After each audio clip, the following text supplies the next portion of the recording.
भोलेनाथ के भक्तों को सावन के महीने का बेसब्री से इंतजार रहता है।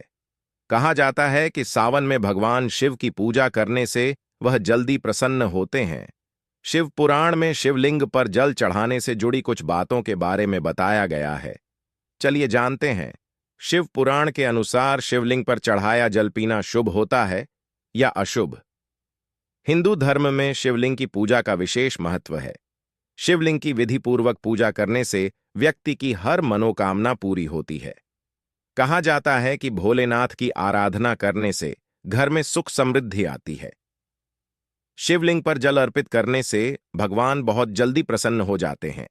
शिव पुराण के 22 अध्याय के 18 श्लोक में बताया गया है कि शिवलिंग पर चढ़ा हुआ जल पीना बहुत ही शुभ होता है। कहा जाता है कि इस पानी को पीने से सभी रोगों से मुक्ति मिलती है, साथ ही नकारात्मक ऊर्जा भी खत्म होती है।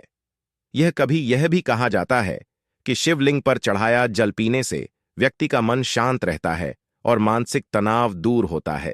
शिवलिंग पर चढ़ाए गए जल को चरणामृत के समान ही पिया जा सकता है। शिवलिंग पर चढ़े हुए जल को थोड़ा थोड़ा करके 3 बार पी सकते हैं।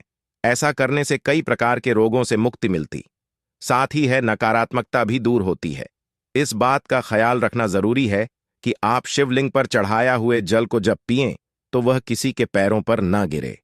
इस बात का भी ध्यान रखना जरूरी है कि शिवलिंग पर चढ़ाया जल पीते समय शिवलिंग को स्पर्श न करें, वरना शिवलिंग पर चढ़ाए गए जल को पीने का शुभ फल प्राप्त नहीं होता।